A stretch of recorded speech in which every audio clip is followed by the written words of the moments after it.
Bismillahirrahmanirrahim.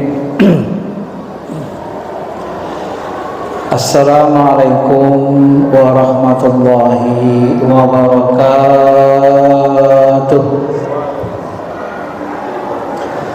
Alhamdulillahillazi anzala alaina ahdatsal hadis wa nazzala alaina al-Qur'an hudan linnas wa hudan lil muttaqin.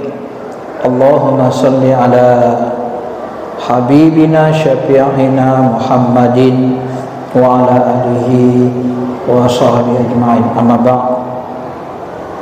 Bapak Ibu yang dirahmati Allah Subhanahu wa taala, tema yang kita bahas secara ilmiah namanya. Secara ilmiah itu berdasarkan ilmu agama adalah perbedaan antara Salafi Wahabi dan Aswaja Ahlus Sunnah wal Jamaah dalam memahami sunnah dan bid'ah. Judul ini kita angkat untuk bisa saling memahami, bukan untuk memperbesar dan mempertajam masalah. Kenapa kita bahas? Karena masalah ini sudah menjadi masalah yang nasional, ya. Umat Islam kita sudah banyak yang berdebat tentang sunnah bidah ini. Dan kenapa kita sebut Salafi Wahabi kita bedakan dengan Aswaja? Karena memang dalam memahami sunnah bid'ah terjadi perbedaan sedikit mencolok antara doktrin teori Salafi dengan Ahlus Sunnah wal Jamaah yang di dalamnya ada NU, Muhammadiyah dan seterusnya. Bapak Ibu yang dirahmati Allah Subhanahu wa taala, moto yang kita gunakan untuk membahas ini sebenarnya adalah untuk saling memahami seperti yang kita sebutkan tadi. Karena di dalam sebuah hadis ini disebut, hadis Bukhari, Iqra'ul Qur'an ma'talafat alaihi qulubukum fa idza ikhtalaftum faqamu anhu. Maksud hadis ini adalah baca kalianlah Al-Qur'an selama hati kalian masih bersatu, ya. Ikhtalafat masih bisa nyatu, saling berlembut.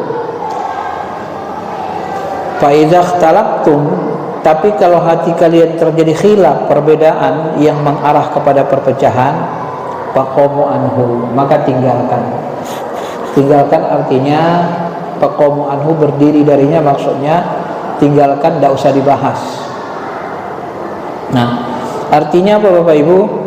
Sebenarnya waktu Jumat kemarin saya jelaskan majelis ini harus dibedakan. Ada majelis ilmu, majelis zikir, dan majelis dakwah. Walaupun ini isinya sama-sama zikrullah, tetapi rinciannya beda. Di mana bedanya? Kalau majelis dakwah, kita berdakwah itu harus pada hal-hal yang disepakati halal haramnya. Yang disepakati ulama haramnya, narkoba haram, mencuri haram, merampok haram, berzina haram, ini boleh kita dakwah sini, melarang orang buat jahat. Karena semua ulama sudah paham, semua orang sudah paham, sudah disepakati tentang halal haramnya. Anjuran sholat jemaah, ini orang sudah paham semua, sudah maklum. Ya, anjuran sholat duha, anjuran memperbanyak sholat rawatib, memperbanyak sholat sunnah, dan seterusnya. Ini sudah disepakati. Maka dakwah itu dalam bidang motivasi lebih cenderung kepada basyiro wa naziro, mengajak buat baik, melarang buat jahat, ancaman. Tapi kalau kita bicara yang ilmu hukum, mukhtalaf khilafiyah ulama, maka yang boleh bicara tentang khilafiyah ini harus orang berilmu, harus ulama. Kenapa? Kalau nanti orang awam yang bicara tentang hukum-hukum Islam, sangat dikhawatirkan dia akan mengalami sesat dan menyesatkan. Ya. Maka Nabi SAW ketika melihat sahabat debat tentang takdir, wahum yakhtasiruna fil qadar, marah beliau. Yaqau fi wajhihi burman, muka Nabi, wajah Nabi itu merah padam. Kenapa? Memang ayat Quran dan hadis ini, sunnah ini bukan untuk diperdebatkan.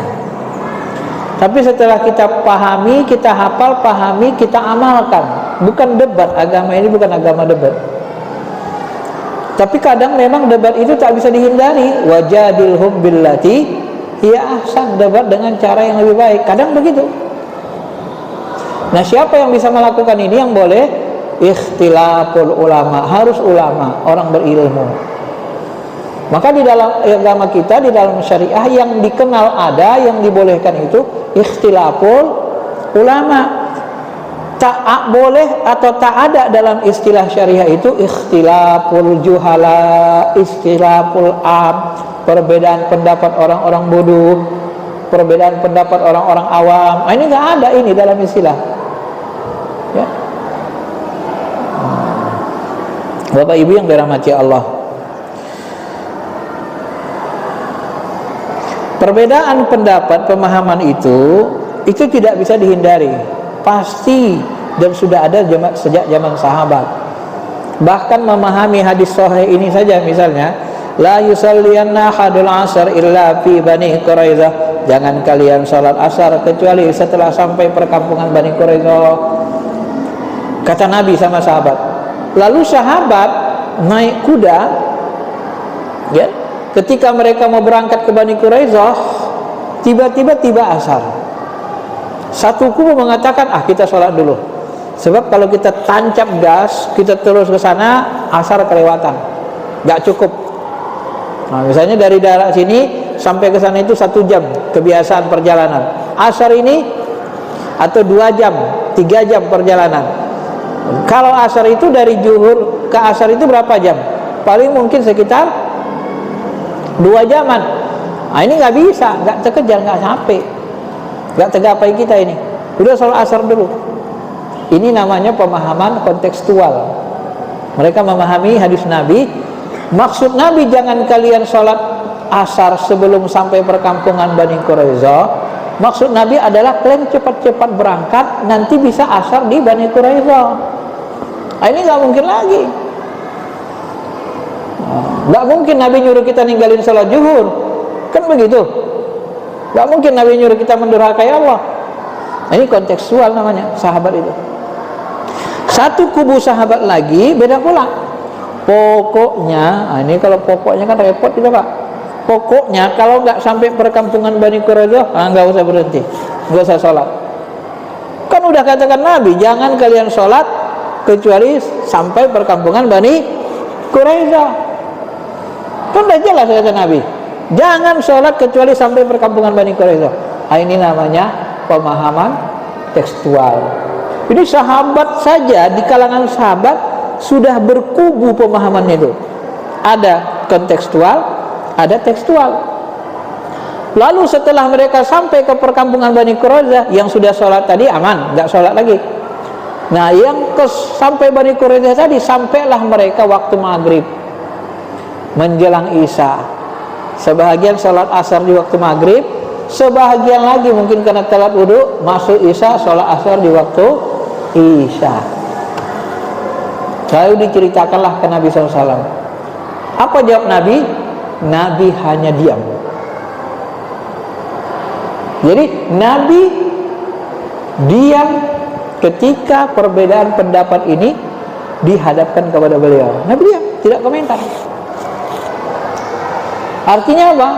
Nabi tidak mau membuat sahabat ini berpecah belah walaupun beda pendapat, karena niat mereka sama-sama baik, ingin mentaati Allah dan Rasul. Memahami hadis ini yang beda. Jadi zaman sahabat itu, zaman Nabi itu, pemahaman tekstual dan kontekstual itu sudah ada, sudah berbeda. Jadi kalau ada orang mengatakan kamilah yang benar, mazhab pemahaman kamilah yang benar, mazhab kami yang benar, siapa yang beda pemahaman dengan pemahaman kami, semuanya salah, sesat, masuk neraka, ini keliru. Orang seperti ini dari awal dia sudah salah, ya. Kenapa? Karena Nabi sendiri membenarkan, mendiamkan dua-dua tadi, ya. Nah, ini namanya ikhtilaful ulama, boleh. Dan ulama kalau berijtihad salah dapat 1 pahala, kalau benar dapat 2 pahala dalam agama. Kalau kita orang bodoh, gak ngerti agama, gak ngerti ilmu agama, kita jurusan umum, tak mendalami ilmu agama, ya namanya gak ngerti, ijtihad kita salah. Gak boleh kita berijtihad untuk kepentingan umat. Salah-salah ya berdosa, sesat dan menyesatkan.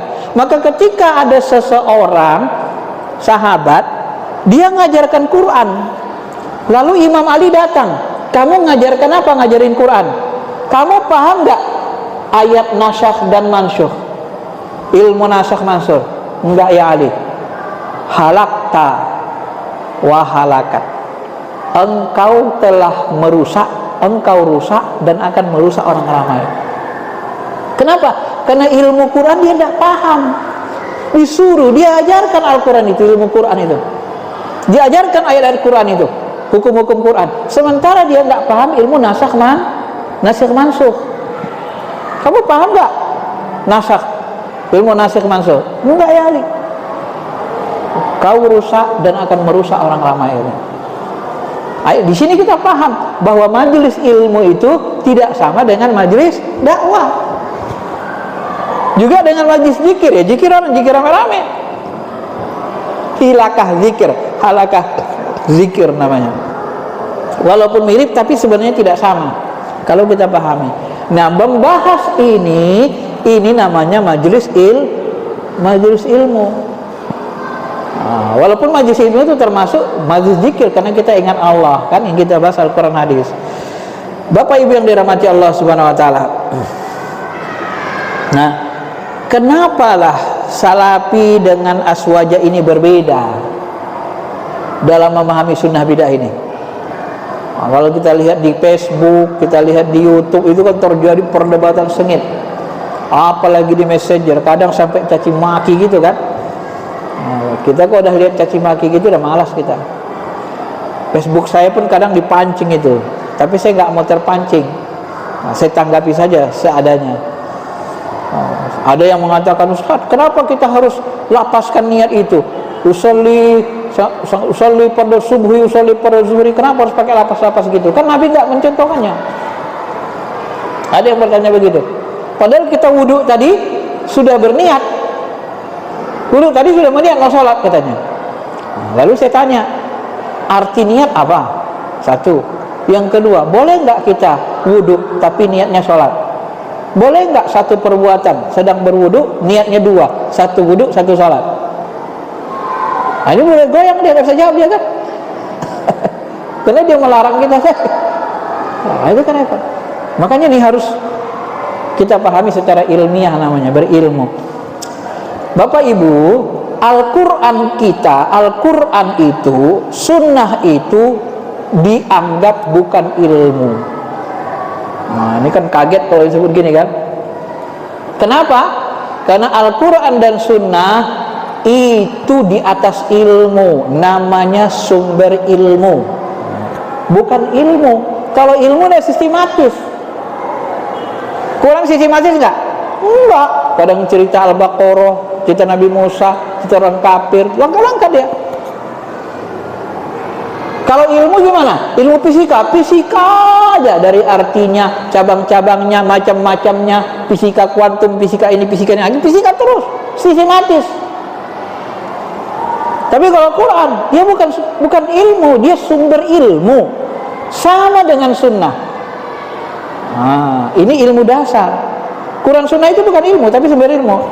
Nah, Bapak Ibu yang dirahmati Allah, kenapa Salafi Wahabi berbeda dengan Aswaja memahami Quran sunnah, memahami sunnah bid'ah? Pertama memang karena berbeda dalam kecenderungan mendefinisikan sunnah itu. Nah, ini beda pertama.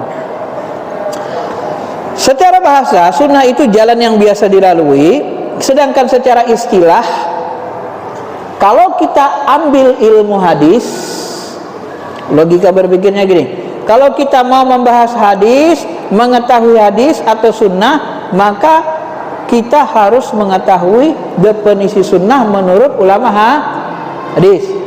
Kan gitu? Apa definisi sunnah menurut ulama hadis? Perkataan, segala sesuatu yang disadarkan kepada Nabi SAW, baik perkataan, perbuatan, takrir maupun sifatnya. Ini ilmu hadis. Jadi yang dikatakan Nabi, kata-kata Nabi, perbuatan Nabi, takrir Nabi, itu sunnah. Nah, inilah definisi sunnah yang disepakati seluruh ulama, baik ulama hadis, fikih, usul fikih, ulama apa semua. Sebenarnya semua ulama sepakat ini definisinya. Karena kalau kita mau memahami hadis, kita harus mengambil definisi hadis dari ilmu hadis. Cuma ketika kita membuat definisi, harus paham ilmu mantik, karena ilmu definisi adanya di ilmu mantik. Jadi ketika kita membuat definisi hadis, kita gabungkanlah ilmu mantik definisi dengan ilmu hadis untuk mendefinisikan apa itu hadis, apa itu sunnah. Sunnah sama hadis sama. Secara umum ulama menyamakan. Jadi sunnah itu yang dikatakan Nabi, diperbuat Nabi, ditakir Nabi. Qauliyahnya, kata-katanya, fi'liyahnya, perbuatannya, takirnya, diamnya Nabi. Apa takir itu?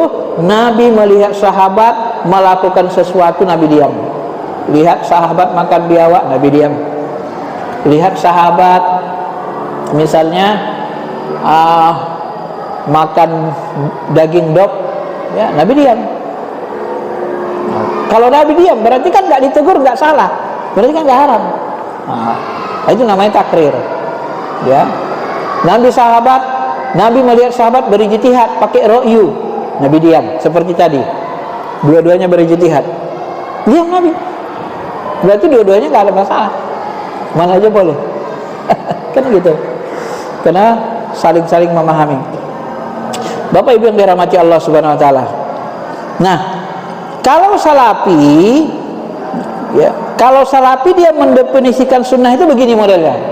Ini langsung kita rujuk ke buku mereka langsung, supaya jangan jadi fitnah. Kalau ilmiah itu kan harus lihat rujukannya, bukunya langsung.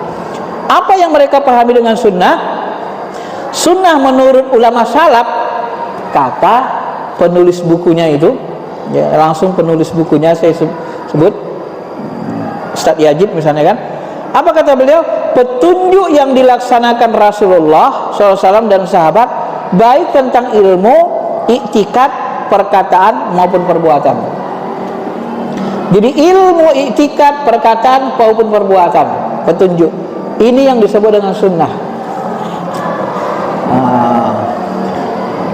Saya tanya, ilmu agama berkembang tidak?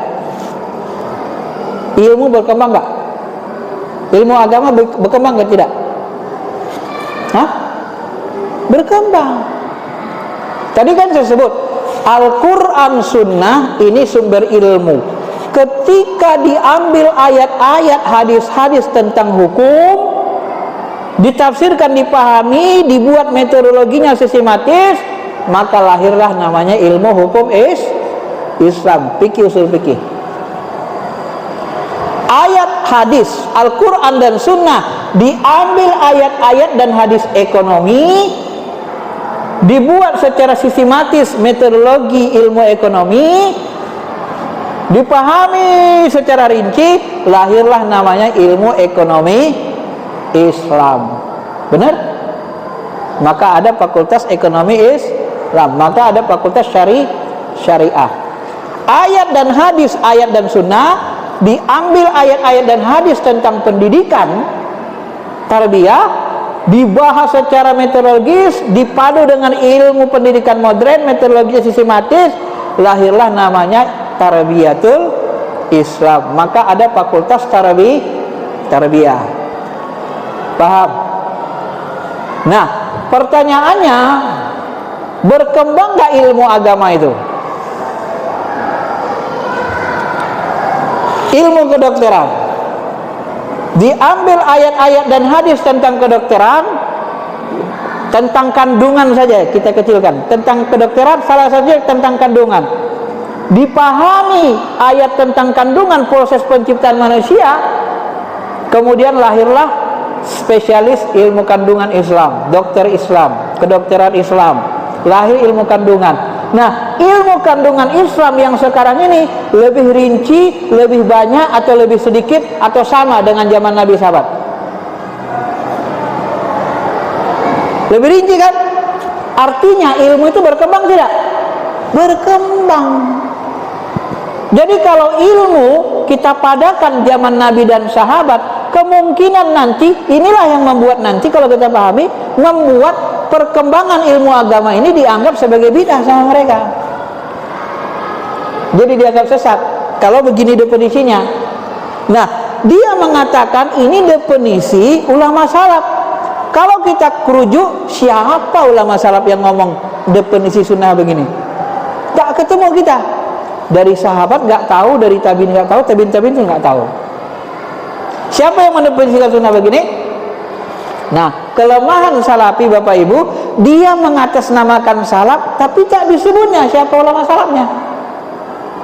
Ini definisi salaf katanya. Menurut salaf begini definisi sunnah. Siapa yang ngomong gitu?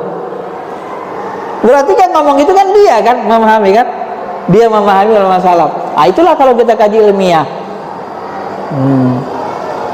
Definisi sunnah kedua dari buku Kun Salafian Alal Jaddah ini yang mengajak kita menjadi salafi, disebut segala sesuatu yang sesuai dengan Quran Sunnah Rasul dan para sahabat, baik berkenaan dengan akidah maupun ibadah.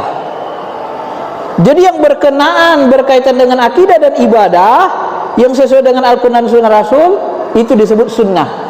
Loh, di sini dia sebut kelemahan definisi mana? Dia sebut Quran, segala sesuatu yang sesuai dengan Quran. Quran kan beda dengan sunnah.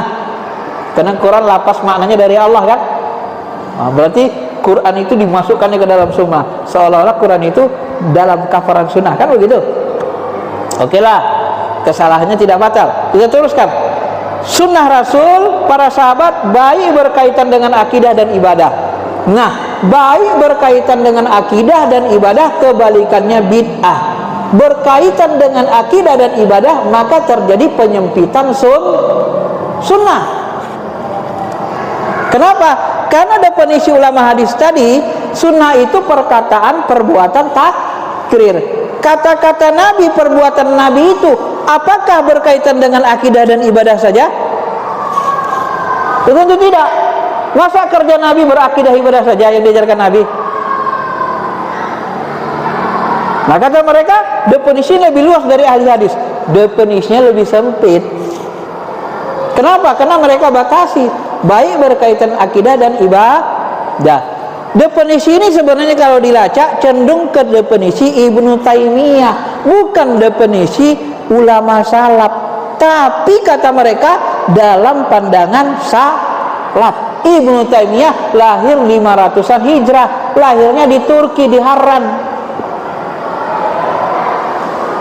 Coba, ini kelemahan salafi, selalu mengatasnamakan ulama salaf tanpa menyebut salaf mana yang ngomong gitu.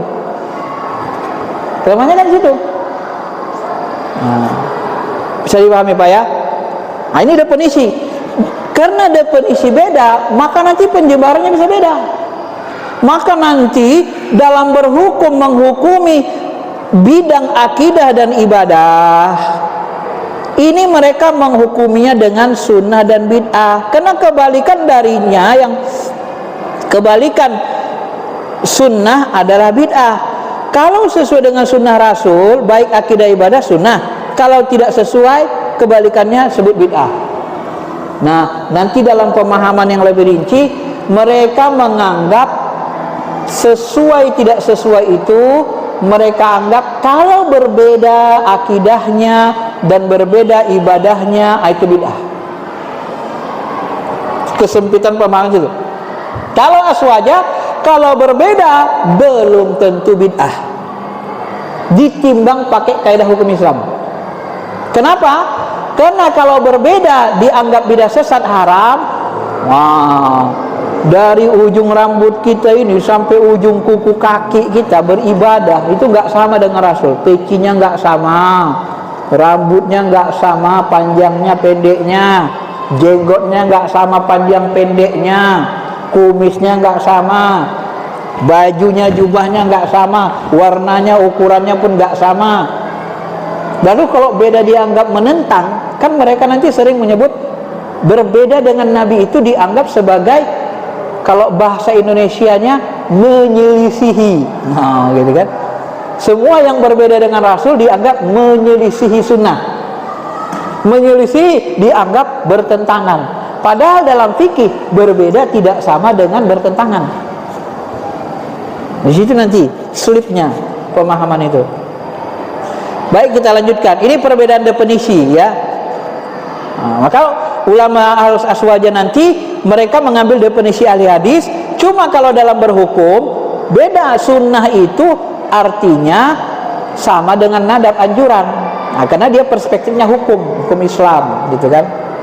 Oke, kita ringkas, kita lompat kemari yang kedua. Kenapa bisa berbeda? Ya. Yang membuat berbeda akibatnya berbeda nanti dalam menghukumi sunnah.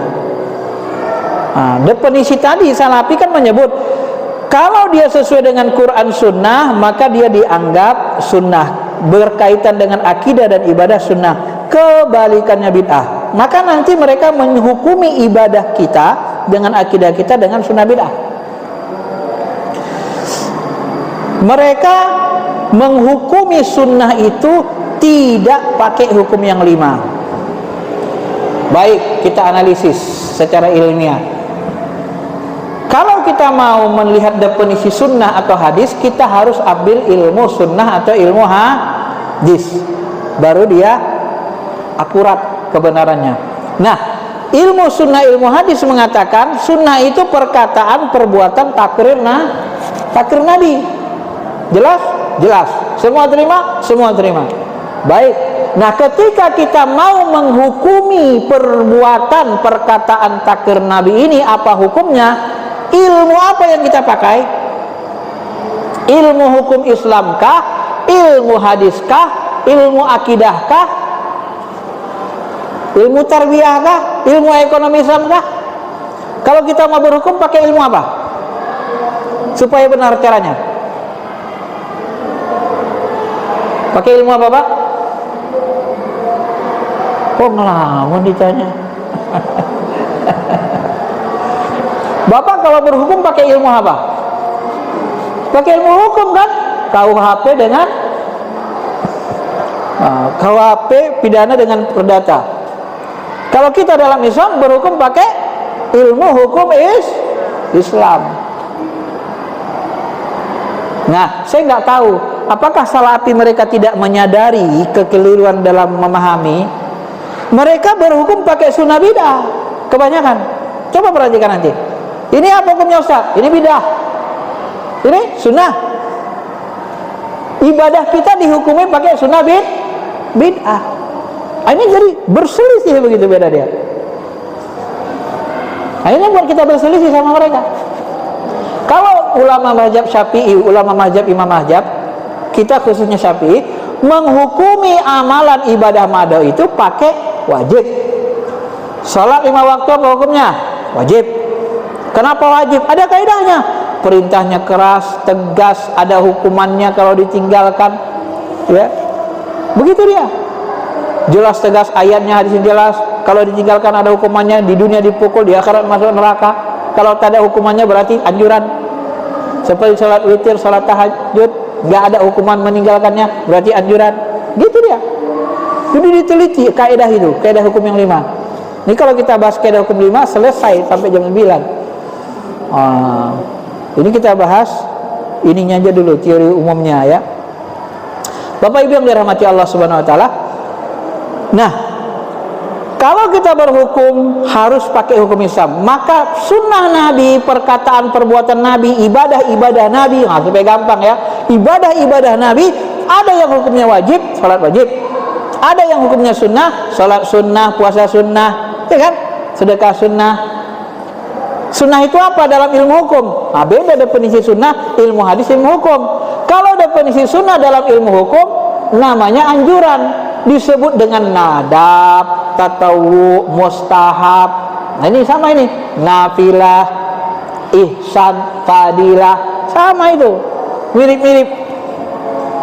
Walau rinciannya nanti ada beda, tapi secara umum sama. Anjuran, dikerjakan berpahala, ditinggalkan tidak dosa. Bapak Ibu merasa berdosa nggak kalau nggak sholat duha? Atau semalam sholat witir nggak? Ini Ibu, sholat witir nggak semalam? Witir, sholat. Bapak sholat witir semua nggak? Ada yang nggak sholat kan? Yang nggak sholat witir ngerasa dosa nggak ninggalin sholat witir? Hah? Anteng-anteng aja kan? Kok yakin Bapak sholat witir itu nggak dosa, ninggalin sunnah itu? Karena Bapak percaya hukumnya anjuran, dikerjakan pahala, tinggalkan tidak dosa. Dari mana kaidah itu datang? Itu sudah dibuat kaidah hukum oleh ulama hukum, dan kita pakai itu setiap hari. Berarti meninggalkan sunnah versi hukum tidak masuk neraka, ya kan? Nah di sinilah nanti perselisihan aja dengan salaf itu, berseberang jadinya dia. Bapak Ibu yang dirahmati Allah Subhanahu wa taala, sunnah Nabi, perbuatan Nabi, ada yang mubah, cara sisir Nabi, cara jalannya. Sebagian ulama menyebut sorban ini mubah, maka Buya Hamra nggak pakai sorban, nggak pakai jubah, gontor pakai dasi. Karena secara umum ulama mengatakan itu tidak berpahala mencontohnya gitu, sisi kemanusiaan Nabi. Tapi pendapat kuat tetap ada pahalanya, walaupun pahalanya kecil. Namanya sunnah zaidah, sunnah tambahan, kata Imam Hanafi. Karena kalau kita nyontoh Nabi, walaupun jenggot Nabi yang kita contoh, walaupun peci Nabi, warna jubah Nabi yang kita contoh, ada di situ nilai kecintaan gitu. Keinginan mencontoh Nabi tadi, ada kecintaan, maka tetap dapat pahala kata ulama. Walaupun pahalanya nggak besar-besar banget gitu, tapi nggak dosa ninggalinya gitu. Itu perbuatan Nabi kan, mubah. Ada perbuatan Nabi, nah jangan lepas kita dari definisi supaya jangan lari pikirannya. Sunnah, perkataan, perbuatan tak ke Nabi. Perbuatan Nabi itu sunnah Nabi. Perbuatan Nabi, sunnah Nabi.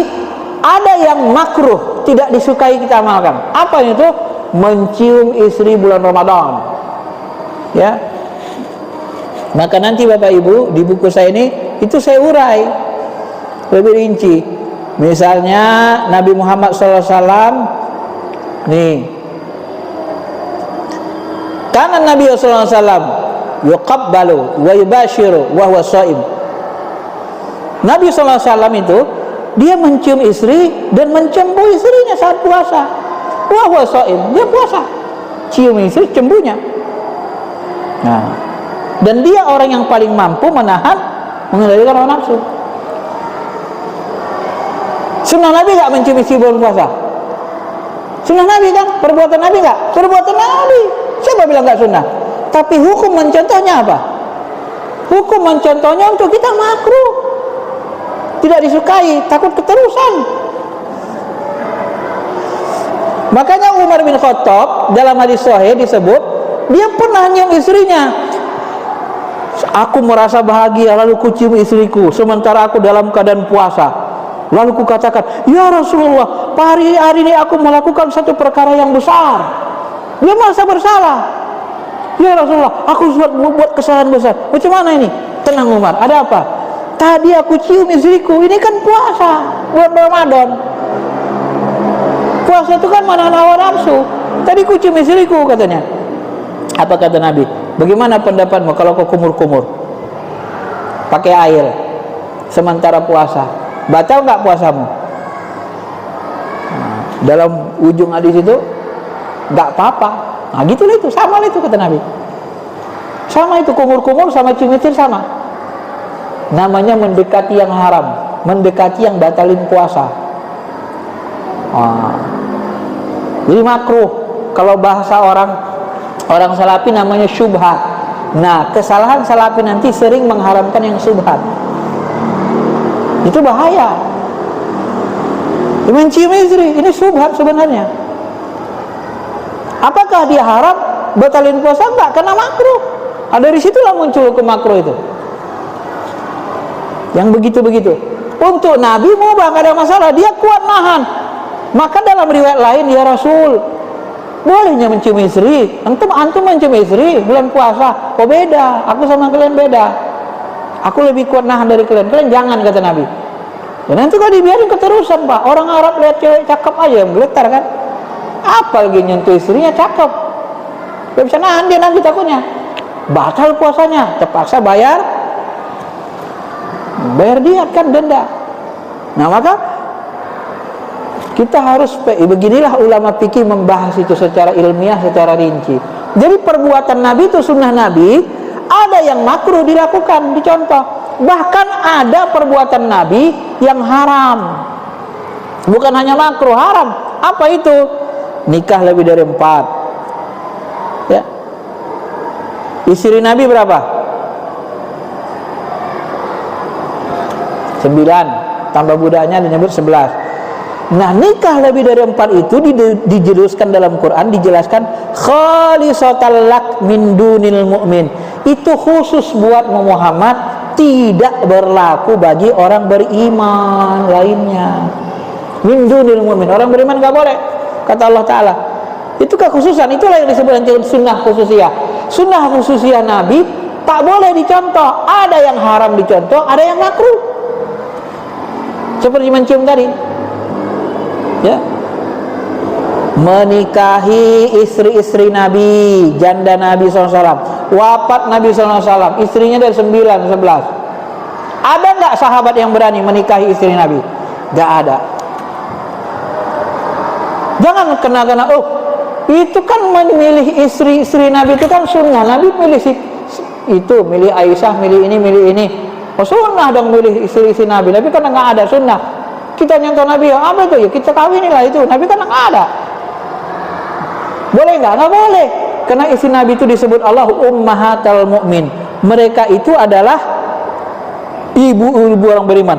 Wala tankihu azwajahu mim ba'dihi. Jangan kamu nikahi istri-istri Nabi sesudah beliau wafat, abadan, selama-lamanya.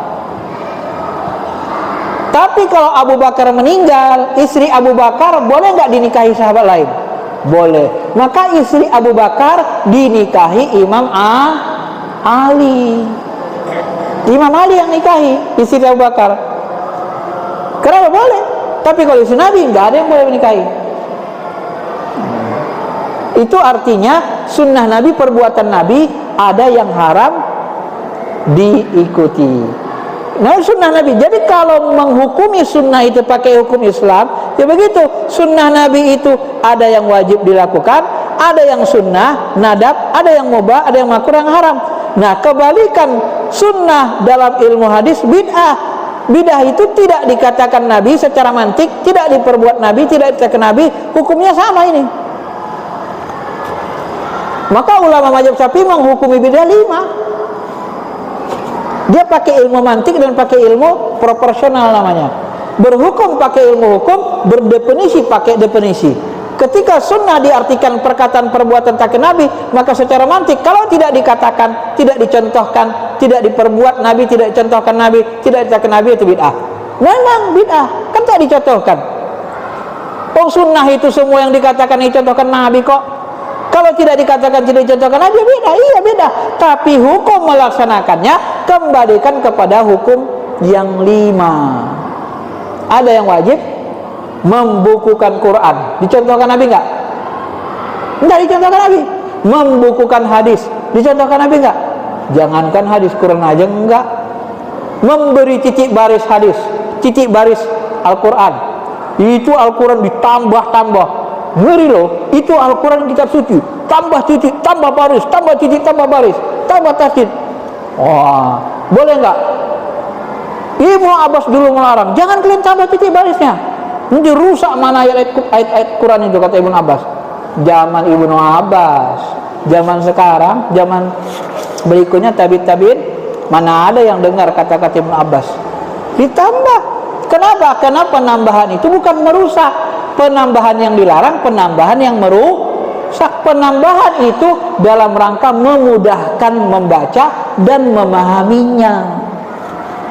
Wah, bid'ah itu, bid'ah agama enggak? Agama. Kitab suci Al-Quran itu agama.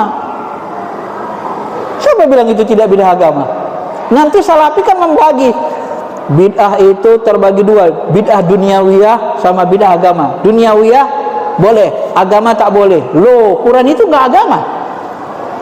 Urusan agama itu Quran itu kan. Ini logika, ya.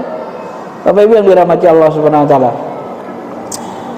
Nah, yang terakhir, waktunya nggak cukup. Ini banyak ini. Kita ambil 3 aja. Yang terakhir, kenapa bisa berbeda? Berbeda memahami hadis. Hadis yang beda dipahami, kullu bid'atin dolalah wa kullu dolalatin finnar. Seluruh bid'ah sesat, seluruh sesat masuk neraka. Seluruh bid'ah sesat, seluruh sesat masuk neraka. Maka Ibnu Taimiyah mengatakan, siapa mengatakan ada bid'ah yang tak sesat, maka pemahamannya salah, dia nentang hadis. Pendapat Ibnu Taimiyah ini yang diikuti Salafi. Ya. Jadi Imam Syafi'i yang membagi bidah hasanah dengan bidah sayyi'ah, mereka anggap salah Imam Syafi'i itu. Maka kalau Imam Syafi'i salah bertentangan dengan hadis, kata-kata dia gak usah diikuti. Nah, dalam buku-buku mereka begitu menjelasin. Dia anggap Syafi'i nggak paham hadis ini, seolah-olah ya. Padahal yang dimaksud dengan hadis ini, kata Syafi'i, Imam Syafi'i, seluruh bid'ah sayyi'ah, seluruh bid'ah yang sayyi'ah, yang buruk, itu yang sesat. Seluruh yang sesat baru masuk neraka, gitu. Kalau dibilang sebahagian bid'ah sesat dan sebahagian masuk neraka, sebahagian sesat masuk neraka, kan salah, kata Salafi. Bukan begitu. Maksudnya seluruh bid'ah yang buruk sesat, dan seluruh bid'ah yang buruk itu mengantarkan ke neraka. Jadi Bapak Ibu, dalam memahami hadis ini nanti mereka memahami hukum ibadah dan hukum akidah itu dua. Kalau nggak haram, wajib. Seluruh bid'ah sesat haram. Kebalikannya sunnah, wajib. Benar nggak logikanya ini? Sebenarnya logikanya keliru juga. Kita ambil ini, seluruh bid'ah haram, berarti seluruh sunnah wajib. Logikanya kan gitu, mantiknya, mafhum mukhalafahnya. Kalau seluruh bid'ah haram, maka seluruh sunnah wajib. Benar nggak teorinya? Wajib nggak sunnah puasa Senin Kamis? Wajib nggak dilakukan? Nggak wajib. Salah kan? Nah, di sini kelemahan teorinya. Secara akliyah pun mereka lemah ini. Secara ilmiah. Ya. Maka nanti kalau kita ikuti pun mereka, ya kalau bahasanya gini, oke lah, kita ngalah seluruh bid'ah sesat. Sesat masuk neraka. Ternyata ketika kita bahas buku-buku mereka, ulama-ulama besarnya pun membagi bidah juga nya. Ulama Salafi, ini bidah menurut bahasa, ini menurut istilah. Loh, menurut bahasa boleh, kayak kata-kata Umar, istilah sesat. Loh, katanya tadi seluruh bidah sesat. Kenapa dibagi lagi menurut bahasa istilah? Dia bagi lagi kan? Oh enggak, pokoknya seluruh bidah sesat. Seluruh bidah sesat itu maksudnya bidah agama. Bidah dunia enggak sesat. Loh, kenapa dibagi lagi bidah agama dengan bidah dunia? Tadi katanya seluruh bidah sesat, gitu kan? Jadi Salafi ini nggak istiqomah mikirnya gitu. Kalau kita perhatiin ya, nggak istiqomah. Mereka sendiri goyang dengan teorinya sendiri. Atau bahasa lainnya, kalau ulamanya membagi boleh. Kalau Imam Syafi'i kita bagi bidah menjadi dua, nggak boleh. Yang boleh kalau mereka yang membaginya gitu. Kan unik kan kalau orang berpahaman gini. Kalau dia membagi boleh, ini bidah duniawiyah, ini bidah agama, boleh. Giliran kita, ini bidah sesat, ini bidah yang baik, nggak diterima sama dia. Kan gitu kan? Kan unik sebenarnya orang cara berpikir orang begitu. Yang paling anehnya, Ibnu Taimiyah pun aneh juga, Pak, dalam bidah ini. Seluruh bidah sesat, seluruh sesat masuk neraka. Siapa yang memahami kullu ini sebahagian, maka dia mengingkari hadis Nabi. Tiba-tiba ketika dia bahas bid'ah itu ada yang makruh. Loh, katanya tadi seluruhnya sesat, haram masuk neraka. Kalau makruh mana haram masuk? Dia nggak masuk neraka lah. Makruh itu kan ditinggalkan nggak dosa, dikerjakan nggak dosa, ditinggalkan berpahala. Kan nggak masuk neraka ngerjain yang makruh. Coba, itu setingkat Ibnu Taimiyah aja nggak isi koma dia memahami bid'ah itu. Itu yang diikuti Salafi. Makanya nanti ulama-ulama besarnya pun begitu juga, tak isi koma dia. Ini bidah makruh. Syatibi mengatakan ada bidah makruh. Loh, katanya bidah semuanya sesat. Sesat kan haram. Mana ada yang sesat makruh? Ada yang sesat yang makruh? Iya, nggak ada lah. Kalau sesat haram semua. Iya kan? Namanya udah sesat. Sesat ya haram lah. Kan gitu. Nah, ini kelemahannya. Maka nanti memahaminya hadis ini pun begitu juga. Man amila amalan laisa alaihi amruna fahuwa. Barang siapa beramal tidak ada perintah kami, bukan berasal dari kami, dari agama kami, maka dia ditolak. Nah, ini pun beda nanti memahaminya. Kalau beramal tidak ada perintah kami, bukan berasal dari agama kami, maka dia ditolak. Kalau ada perbuatan baru, semuanya dianggap tidak berasal dari agama. Wirid Yasin malam Jumat itu dianggap perbuatan baru, itu dianggap pertentangan sama mereka. Maka dianggap bidah sesat, tidak berasal dari agama. Nah, Muhammad bin Abdul Wahab sendiri dalam satu teks bukunya mengatakan salat tarawih 20 rakaat itu, membukukan Quran itu berasal dari agama. Ada petunjuknya. Kalau berasal dari agama, ada petunjuknya, tidak sesat. Loh, ini juga salah, ini juga apa nanti? Ambigius dia. Baca Yasin malam Jumat itu, Yasin itu kan dari agama. Membaca di malam hari juga perintah agama. Malam Jumat itu dikhususkan malam Jumat, bukan dikhususkan dalam arti dibuat baru, tapi dalam arti dipilih malam Jumat, malam paling mulia supaya banyak pahalanya, dirutinkan sebagai wadah silaturahmi. Dan dia amalan buruk, bukan amalan wajib.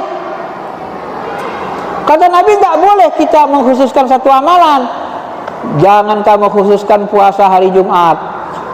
Ibadah mahdo itu ghairu ma'qulil makna, tak bisa dipahami. Kalau kita mengkhususkan puasa hari Jumat, apa maksudnya? Maksudnya apa? Nggak jelas kan?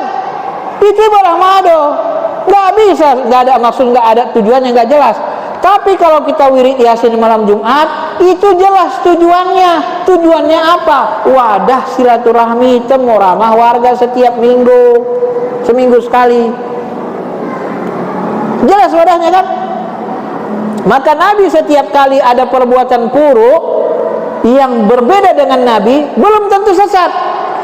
Itu di sana itu setiap rakaat baca qul huwallahu, panggil dia, kata Nabi.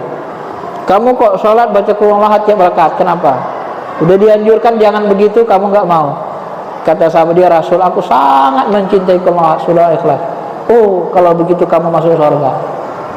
Ditanya, Salafi ada nggak menganalisis begitu? Nggak ada, asal berbeda sesat. Kalau Nabi, kalau beda dengan perbuatan Nabi, ibadah buruk bukan pokok, bukan wajib, ditanya, kenapa? Kenapa kamu malam Jumat? Kami ini wadah silaturahmi. Daripada kami kumpul-kumpul silaturahmi nggak ada ayam malam, bagus kami baca Yasin. Disuruh ngobrol. Kalau ngobrol aja kan nggak ada ibadahnya nanti. Udah banyak. Bagus baca Yasin, doain orang meninggal, selesai. Habis itu ngobrol. Kenapa nggak baca kahfi? Ini kan pertanyaan baru. Kenapa nggak baca kahfi ini? Baca Yasin aja, orang udah capek. Ngamalin sunnah kan sesuai kemampuan. Kalau disuruh baca kahfi lagi, baca dukhon lagi, baca muluk lagi, nggak mau orang wirid Yasin. Usahlah. baca Qurannya aja 1 jam katanya, pegal lah katanya, nggak mau ikut dia kan.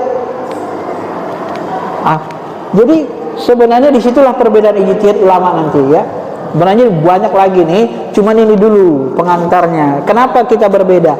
Dan ini kita pahami supaya kita paham, oh Salafi begini, Aswaja begini. Bukan untuk berkelahi.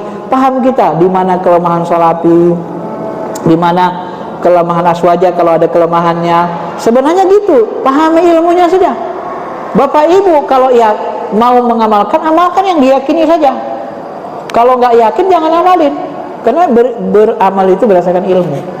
Nah tugas kami yang belajar ilmu ini menjelaskan ilmunya. Gini loh Salafi itu, gini Aswaja itu. Mana yang paling logis itu kembali nanti kepada kita ya, untuk menganalisisnya. Mana yang lebih logis, lebih enak dipahami ya. Sekira itu saja, sampai saja dulu ya. Ada yang mau bertanya silakan. Ini materinya banyak, nggak bisa sekali.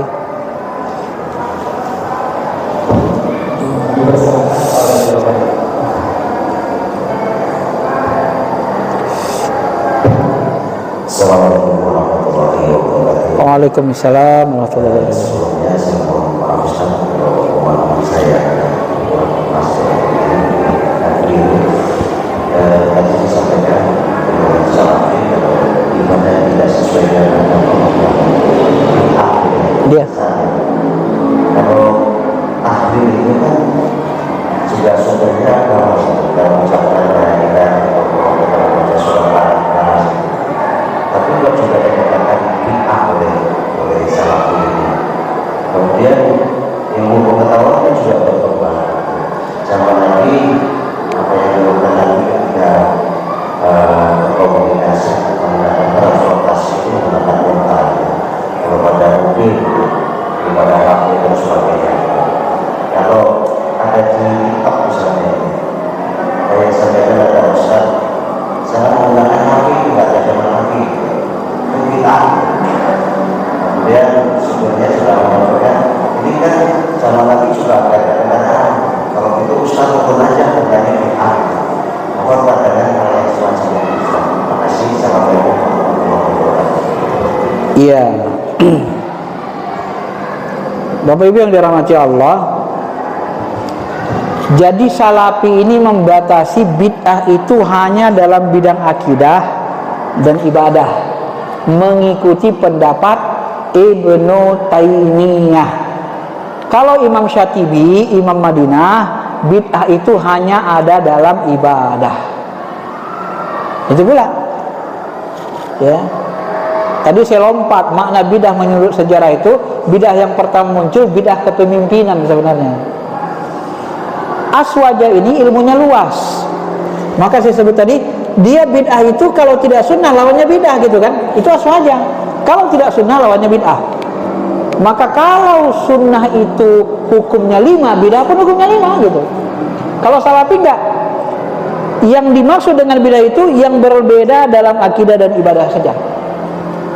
Nah ketika Bapak tanya tadi taksi apa semua, itu dianggap mereka sarana, bukan akidah, bukan ibadah, enggak bid'ah. Itulah yang mereka sebut nanti alasannya bid'ah duniawiyah. Kalau itu boleh, karena bid'ah duniawi katanya. Nah ini lain lagi nanti teorinya. Mereka cenderung sekuler, memisahkan antara dunia dengan agama. Teorinya terjebak sekuler nanti kalau kita nanti. Tapi nggak cukup waktu kita ke sana untuk bahasnya panjang. Kemudian baca la ilaha illallah itu kenapa dibedakan juga? Nah karena tidak persis sama Nabi. La ilaha illallah. Kita habis sholat kan, la ilaha illallah, la ilaha illallah, la ilaha illallah. Dianggap merah, bidah sesat. Kenapa dianggap bidah sesat? Karena kita jaharkan, kita zikir berjamaah rame-rame sesudah sholat, zikir tahlil, termasuk malam Jumat tahlilan. Kenapa? Karena alasannya tidak dicontohkan Nabi, tidak dicontohkan persis. Ya, pernah nggak Nabi mengucap la ilaha illallah? Sering. Pernah nggak Nabi SAW berzikir la ilaha illallah secara rame-rame? Ini yang nggak ketemu dalilnya. Karena tidak ketemu dalilnya dianggap tak dicontohkan Nabi. Nah, yang kita definisikan tadi, sunnah itu kan bukan hanya yang dilakukan dicontohkan Nabi kan? Sunnah itu dikatakan Nabi baik pun sunnah, benar? Iya. Pertanyaannya, boleh nggak kita zikir keras? Al-Quran menjelaskan zikir itu alaniyah, boleh keras tapi jangan menjerit-jerit, dan boleh sir. Baca Quran boleh keras, boleh sir. Zikir juga boleh, sama. Yang penting jangan ganggu orang. Datang kita ke rumahnya, la sendiri kita kan nggak repot. Tapi kalau kita memang di masjid sama-sama zikir, la ilaha illallah, la ilaha illallah. Apa masalah? Masalahnya sama mereka nggak dicontohkan Nabi aja. Nah, maka bahasa fikihnya mereka kurang analisis, kurang apa namanya, kurang rinci, kurang dalam, kurang tajam analisisnya. Kalau kita baca la ilaha illallah, niatnya apa? Zikir, ingat Allah. La ilaha illallah, lapas la ilaha illallah itu dari mana dapatnya? Dari Quran kan? Dari hadis kan? Nah, dari Quran hadis. Waktu baca la ilaha illallah kapan? Sesudah sholat. Boleh nggak kita baca la ilaha illallah sesudah sholat? Boleh, bukan waktu haram. Jumlahnya boleh nggak kita baca la ilaha illallah zikir sebanyak-banyaknya? Boleh, Allah nyuruh kok. Wa dzikrullah dzikran katsira.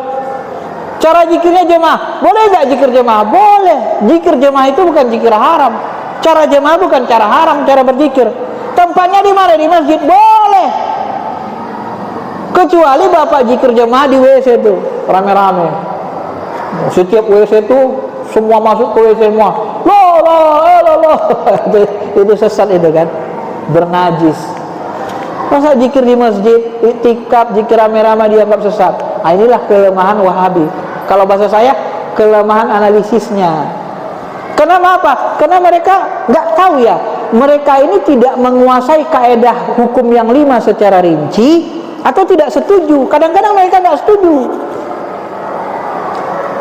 Nah, dan kebanyakan yang ceramah-ceramah di YouTube di mana-mana, saudara-saudara kita Salafi Wahabi ini kebanyakannya jurusan hadis sama jurusan akidah. Jadi ilmu syariahnya lemah.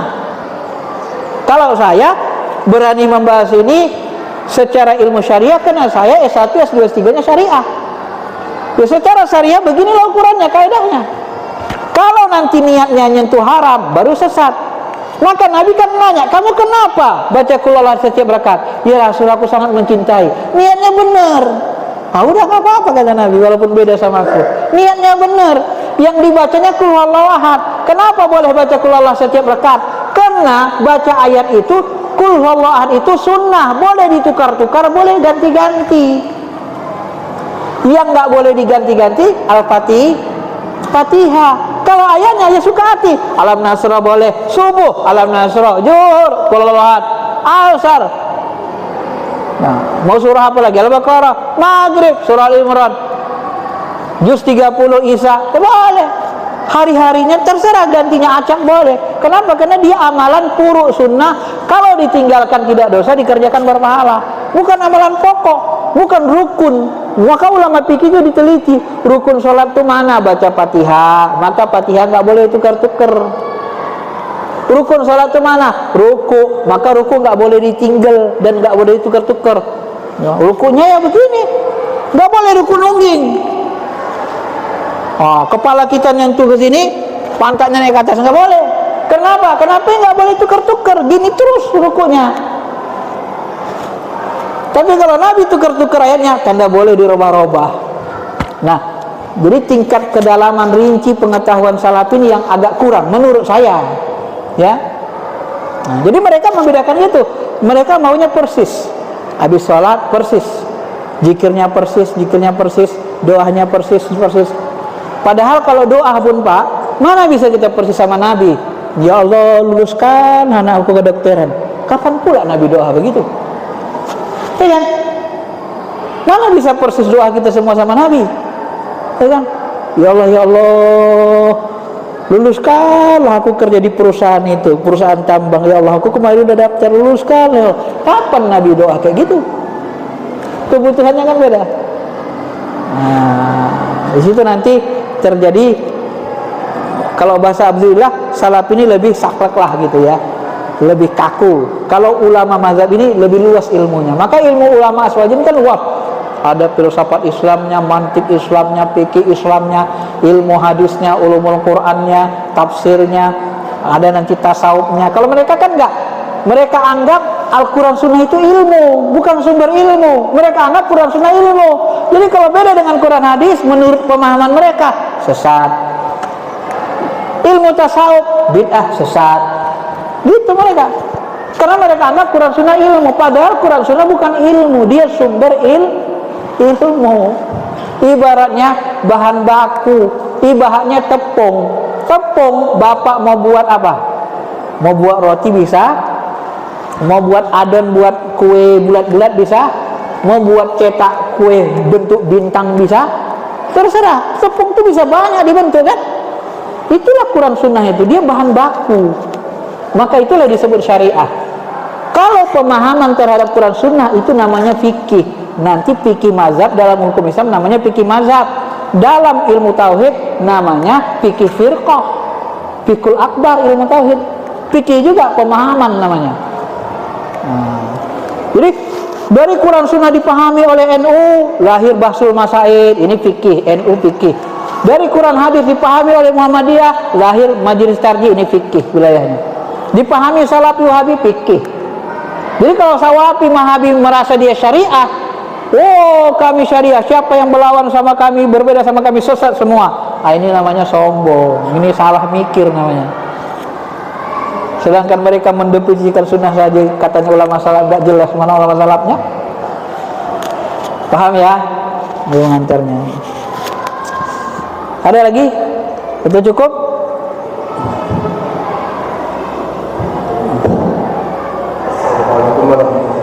Waalaikumsalam.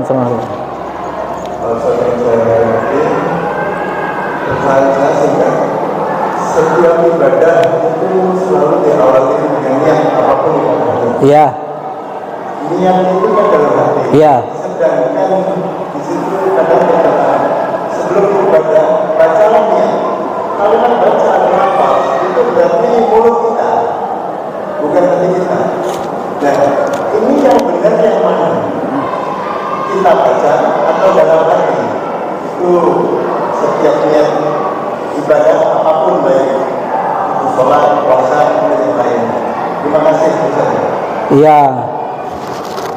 Bapak Ibu yang dirahmati Allah Ta'ala, ini yang pertanyaan sering juga kan, saudara-saudara kita Salafi. Niat itu kan di hati, kok dilapaskan?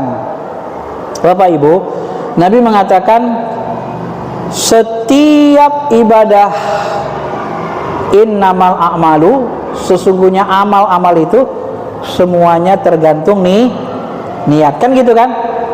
Jadi semua ibadah itu niat. Sampailah hadis niat ini ke Mesir, ke Indonesia, Asia Tenggara. Tiba-tiba bertanya lah orang Indonesia, Ustaz, macam mana niat sholat itu katanya? Apalah Bapak jawab? Niat sholat zuhur ke mana Ustaz katanya? Kira-kira Bapak jawab apa? Apalah Bapak jawab kalau begitu pertanyaannya? Hah? Nah, ulama fikih supaya masyarakat awam tidak bingung, mudah memahaminya, dipahamilah sholat zuhur. Sholat zuhur itu apa yang wajib-wajib itu? Pertama, sebutan sholatnya zuhur sama asar harus dibedakan. Berarti ya Allah, sengaja aku sholat zuhur, gitu kan? Kenapa sebut zuhurnya? Ya supaya dibedain. Kalau sholat aja, ya Allah saja aku sholat. Sholat apa? Entah sholat asarnya, entah sholat kodok zuhur kemarinnya, kan gitu kan? Entah sholat subuhnya dia ketinggalan, maka disebut sengaja aku sholat zuhur. Sholat zuhur berapa rakaat? Rukunnya kan 2 rakaat, 2 rakaat rukun, nggak boleh ditambah, wajib. Sengaja aku sholat zuhur 2 rakaat. Oh, berimam, beda sendirian sama berimam, berarti makmuman. Nah, ada yang menambahkan mustaqbilal kiblah, ngadap kiblah, karena kiblah wajib. Ada yang tidak nambahkan supaya simpel. Sengaja aku sholat zuhur 4 rakaat mengikut imam karena Allah Ta'ala. Nah, itulah niatnya. Itulah niatnya. Ya Allah, aku sholat subuh, sholat zuhur, 4 rakaat kenamu ya Allah. Mengikut imam, kalau berimam, kenamu ya Allah. Selesai. Ustaz, tapi niat itu kan dalam hati. Iya, mana ada yang menyebut niat di ucapan. Tempat niat memang dalam hati. Betul, dalam hati. Itulah ucapkan dalam hati. Maka waktu kita angkat takbir, niat itu apa? Qasdus syai' muqtariman bil fi'li. Niat itu adalah keinginan maksud sesuatu yang berbarengan dengan perbuatan. Begitu kita angkat takbir, Allah ya Allah, aku sholat 2 rakaat mengikut imam karenamu ya Allah. Aku sholat subuh 2 rakaat mengikut imam karenamu ya Allah. Berbarengan dia. Itu Syafi'i. Kalau Imam Hanafi, nggak usah berbarengan lah, sebelumnya aja udah nggak apa-apa. Ya Allah, aku sholat subuh 2 rakaat mengikut imam karenamu ya Allah. Allahu Akbar. Tapi omongnya dalam hati. Nah, itulah niat. Ya. Tapi kenapa dilapaskan? Dilapaskan dia itu supaya mudah dipahami dan supaya kita membantu hati tegaknya niat tadi. Usolli pada subuhi rakaataini adaan makmuman lillahi ta'ala. Ya Allah, aku sholat subuh 2 rakaat mengikut imam karenamu ya Allah. Allah, ya Allah, niat tadi usolli pada subuhi rakaataini itu sesudah sholat atau sebelum sholat? Usolli pada subuhi rakaataini itu di dalam sholat, di luar sholat atau di dalam sholat? Di luar sholat. Nah, kalau di luar sholat merokok boleh? Boleh nggak ngerokok di luar sholat? Boleh, merokok aja boleh. Masa lapasin niat nggak boleh? Kan itu lama pikir. Wong dia nggak merusak sholat kok. Dia membantu tegaknya niat dalam hati. Kalau niat dalam hati, yang terbersih dalam hati nggak bisa dicatat malaikat.